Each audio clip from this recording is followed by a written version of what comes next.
Hi guys, welcome to my YouTube channel SPF vlogs. ಇದರಲ್ಲಿ ನಾನು ನಿಮಗೆ ಸಲೂನಲ್ಲಿ ಕೆಲವೊಂದು ಸರ್ವಿಸ್ಗಳ ಬಗ್ಗೆ ನಾನು ನಿಮಗೆ ಬೆನಿಫಿಟ್ಸ್ನ ತಿಳಿಸ್ತಾ ಹೋಗ್ತೀನಿ. ನೀವಿನ್ನೂ ನಮ್ಮ ಚಾನಲ್ನ ಸಬ್ಸ್ಕ್ರೈಬ್ ಮಾಡ್ಕೊಂಡಿಲ್ಲ ಅಂದರೆ ದಯವಿಟ್ಟು ಸಬ್ಸ್ಕ್ರೈಬ್ ಮಾಡ್ಕೊಳ್ಳಿ, ಇಲ್ಲಾಂದರೆ ಮುಂದೆ ಬರುವಂಥ ಬೆನಿಫಿಟ್ಸ್ನ ನೀವು ಮಿಸ್ ಮಾಡ್ಕೊತೀರ. ಇವತ್ತು ನಾವು ಮಾತಾಡ್ತಿರೋ ಟಾಪಿಕ್ ಬಂದು ಹೇರ್ ಸ್ಪಾ ಯಾವ ರೀತಿ ಮಾಡ್ತೀವಿ ಮತ್ತು ಅದರ ಬೆನಿಫಿಟ್ಸ್ ಏನು ಅಂತ ಅಂದ್ಬಿಟ್ಟು.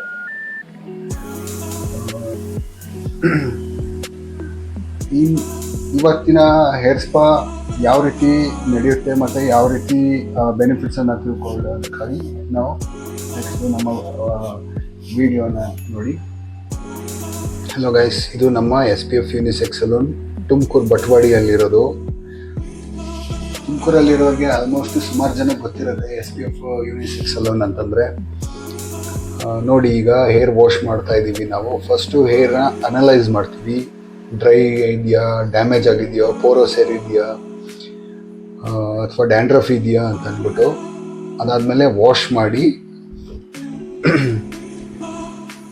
ಅದಕ್ಕೆ ಕ್ರೀಮ್ ಅಪ್ಲಿಕೇಶನ್ ಮಾಡ್ತೀವಿ. ಹೇರ್ ಸ್ಪಾ ಕ್ರೀಮ್ ಬರುತ್ತೆ, ಲೋರಿಯಲ್ ಬರುತ್ತೆ, ವೇಲಾ ಬರುತ್ತೆ, ಸೋಸ್ಕೋಪ್ ಬರುತ್ತೆ, ಮ್ಯಾಟ್ರಿಕ್ಸ್ ಬರುತ್ತೆ, ತುಂಬ ಕಂಪನೀಸ್ ಇದ್ದಾವೆ. ಅದರಲ್ಲಿ ನಾವು ಯೂಸ್ ಮಾಡ್ತಾ ಇರೋದು ಲೋರಿಯಲ್ಲು. ಇದರಲ್ಲಿ ಕ್ರೀಮನ್ನು ಅಪ್ಲಿಕೇಶನ್ ಮಾಡಬೇಕಾದ್ರೆ ಒಂದೊಂದು ಸೆಕ್ಷನ್ನು ಕೂಡ ತಗೊಂಡು ಸಣ್ಣ ಸಣ್ಣದಾಗಿ ಸೆಕ್ಷನ್ ತಗೊಂಡು ಅದನ್ನು ಅಪ್ಲಿಕೇಶನ್ ಮಾಡೋದು ಅದು ಮಾಡ್ತೀವಿ. ನೀವು ನೋಡ್ತಾ ಇರ್ಬೋದು. ಮತ್ತು ಯಾವ ಹೇರಿಗೆ ಯಾವ ಕ್ರೀಮ್ಸು ಹೋಗುತ್ತೆ ಅನ್ನೋದು ಇದರಲ್ಲಿ ನೋಟಿಸ್ ಮಾಡಬೇಕಾಗುತ್ತೆ ನಾವು. ಅದಕ್ಕೋಸ್ಕರ ಹೇರ್ ಅನಲೈಸ್ ಮಾಡಿನೇ ಅಪ್ಲಿಕೇಶನ್ ಮಾಡ್ತೀವಿ. ಹೊರಗಡೆ ಯೂಸ್ ಮಾಡಬೇಕಾದ್ರೆ ಏನಾಗುತ್ತೆ ಅಂತಂದರೆ ಯಾವ ಹೇರ್ಗೆ ಯಾವ ಹೇರ್ ಸ್ಪಾ ಕ್ರೀಮ್ ಯೂಸ್ ಮಾಡಬೇಕು ಅನ್ನೋದು ಕೆಲವರಿಗೆ ಗೊತ್ತಿರೋದಿಲ್ಲ. ಸೊ ದಟ್ ಅದನ್ನು ನೋಡ್ಕೊಂಡು ಮಾಡಬೇಕಾಗತ್ತೆ. ಹಾಯ್ ಗೈಸ್, ಮತ್ತು ನೋಡಿದ್ರಲ್ಲ ನೀವು ವಿಡಿಯೋದಲ್ಲಿ ಯಾವ ಥರ ಅಪ್ಲಿಕೇಶನ್ ಮಾಡೋದು ಅಂತ. ಅದರಲ್ಲಿ ಅಪ್ಲಿಕೇಶನ್ ಮಾಡೋದು ಮಾತ್ರವೇ ನಾವು ವಿಡಿಯೋ ಹಾಕಿದ್ದೀವಿ. ಅಪ್ಲಿಕೇಶನ್ ಆದ ನಂತರ ಹೆಡ್ ಮಸಾಜ್ ಆಗಿರ್ಬೋದು, ಮತ್ತು ಇದು ಶೋಲ್ಡರ್ ಮಸಾಜ್ ಆಗಿರ್ಬೋದು, ಬ್ಯಾಕ್ ಮಸಾಜು ಮತ್ತು ಹ್ಯಾಂಡ್ ಮಸಾಜ್ ಕೊಡ್ತೀವಿ. ಯಾಕೆಂತಂದರೆ ಹೇರ್ಗೆ ನರಿಶ್ಮೆಂಟ್ ಒಟ್ಟಿಗೆ ಬಾಡಿಗೆ ಕೂಡ ರಿಲೀಫ್ ಸಿಗಲಿ ಅಂತ ಅಂದ್ಬಿಟ್ಟು. ಇದಾದ ನಂತರ ಆಮೇಲೆ ಸ್ಟೀಮ್ ಕೊಡ್ತೀವಿ. ಸ್ಟೀಮ್ ಕೊಟ್ಬಿಟ್ಟು ಮತ್ತೆ ಹೇರ್ ವಾಶ್ ಮಾಡಿ ಸೆಮಿ ಡ್ರೈ ಮಾಡ್ತೀವಿ.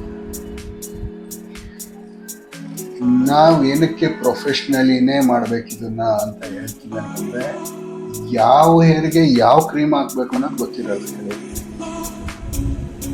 ತುಂಬ ಜನ ಅನ್ಕೊಂತಾರೆ ಅಲ್ಲೋದ್ರೆ 1000-2000 ಕೊಟ್ಟು ನಾವು ಹೇರ್ ಸ್ಪಾ ಮಾಡಿಸೋದಕ್ಕಿಂತ ನಾವೇ ಅದನ್ನು ಒಂದು ಬಾಕ್ಸ್ ತಂದುಬಿಟ್ರೆ ಎಷ್ಟು ಸತಿ ಬೇಕಾದ್ರೂ ಹೇರ್ ಸ್ಪಾ ಮಾಡ್ಕೊಬಿಡ್ಬೋದಲ್ಲ, ಬಾಕ್ಸಲ್ಲಿ ಖಾಲಿ ಆಗೋವರೆಗೂ ಅಂತ ಅನ್ಕೊತಾರೆ. ಬಟ್ ನೀವು ಅಂದ್ಕೊಂಡಿದ್ದ ರೀತಿಯಲ್ಲಿ ಹೇರ್ ಸ್ಪಾ ನಡೆಯಲ್ಲ. ನಿಮ್ಮ ಹೇರ್ ಟೆಕ್ಸ್ಚರ್ ಯಾವ ರೀತಿ ಇರುತ್ತೆ, ಯಾವ ಕ್ರೀಮ್ ಅಪ್ಲೈ ಮಾಡಬೇಕು ಅನ್ನೋದು ನಿಮಗೆ ಗೊತ್ತಾಗೋದಿಲ್ಲ.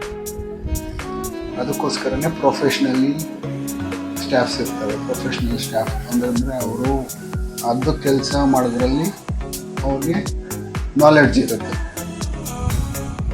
ಸೊ ನೀವು ಹೊರಗಡೆ ಕೆಲವೊಂದು ಕಡೆ ಹೆಡ್ ಮಸಾಜ್ ತಗೋತೀರ, ಕೆಲವೊಂದರಲ್ಲಿ ನೀವು ಸ್ಟ್ರೋಕ್ ಹೊಡೆಯೋದು.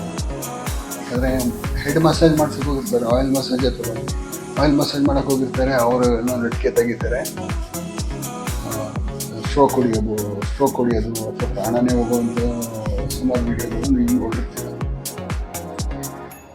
ಈ ರೀತಿಯಂಥ ಚಾನ್ಸಸ್ ಇರುತ್ತೆ. ಮತ್ತು ಪ್ರೆಷರ್ ಪಾಯಿಂಟ್ಗಳು ಕೂಡ ತುಂಬಾ ಇಂಪಾರ್ಟೆಂಟ್ ಆಗುತ್ತೆ. ಹೆಡ್ ಮಸಾಜ್ ಮಾಡಬೇಕಾದ್ರೆ, ಶೋಲ್ಡರ್ ಮಸಾಜ್ ಮಾಡಬೇಕಾದ್ರೆ ನರ್ವ್ಸು ಯಾವುದೇ ರೀತಿ ಟ್ವಿಸ್ಟ್ ಆಗೋ ಚಾನ್ಸಸ್ ಇರುತ್ತೆ. ಸೊ ಪ್ರೊಫೆಷ್ನಲ್ಲಿ ಮಾತ್ರನೇ ಅದನ್ನು ಮಾಡಿಸ್ಬೇಕಾಗತ್ತೆ. ಅದು ಬಿಡಿ, ಹೇರ್ ಸ್ಪಾದಲ್ಲಿ ಏನೇನು ಬೆನಿಫಿಟ್ಸ್ ಅಂದರೆ, ಒಂದು ನಿಮ್ಮ ಹೇರ್ ನರಿಶ್ಮೆಂಟ್ ಆಗುತ್ತೆ. ಪೋರಸ್ ಆಗಿರ್ಬೋದು, ಬ್ರೇಕೇಜ್ ಆಗಿರ್ಬೋದು, ಡ್ಯಾಂಡ್ರಫ್ ಆಗಿರ್ಬೋದು, ಹೇರ್ ಫಾಲ್ ಕಂಟ್ರೋಲ್ ಆಗಿರ್ಬೋದು, ಇಂಥದಕ್ಕೆಲ್ಲ. ಸೊ ದಟ್ ನೀವು ಒಳ್ಳೊಳ್ಳೆ ಪ್ರೊಫೆಷ್ನಲ್ ಯೂನಿಸೆಕ್ಸ್ ಸಲೂನ್ಗಳಲ್ಲೇ ಹೋಗಿ ನೀವು ಹೇರ್ ಸ್ಪಾ ಮಾಡಿಸೋದು ತುಂಬ ಒಳ್ಳೆಯದು. ಸೊ ಈ ವಿಡಿಯೋದಲ್ಲಿ ನಿಮಗೆ ಹೇಗನ್ಸಿದೆ ಅಂತ ಕಮೆಂಟ್ ಮಾಡಿ. ಆಮೇಲೆ ನಮ್ಮ ಯೂಟ್ಯೂಬ್ ಚಾನೆಲ್ನ ಸಬ್ಸ್ಕ್ರೈಬ್ ಮಾಡ್ಕೊಳ್ಳಿ, ಸೊ ದಟ್ ಇಂಥ ವೀಡಿಯೋಸು ಅಪ್ಲೋಡ್ ಮಾಡೋದಕ್ಕೆ ನಮಗೆ ಸ್ಫೂರ್ತಿ ಸಿಕ್ಕಂಗೆ ಆಗುತ್ತೆ. Thank you.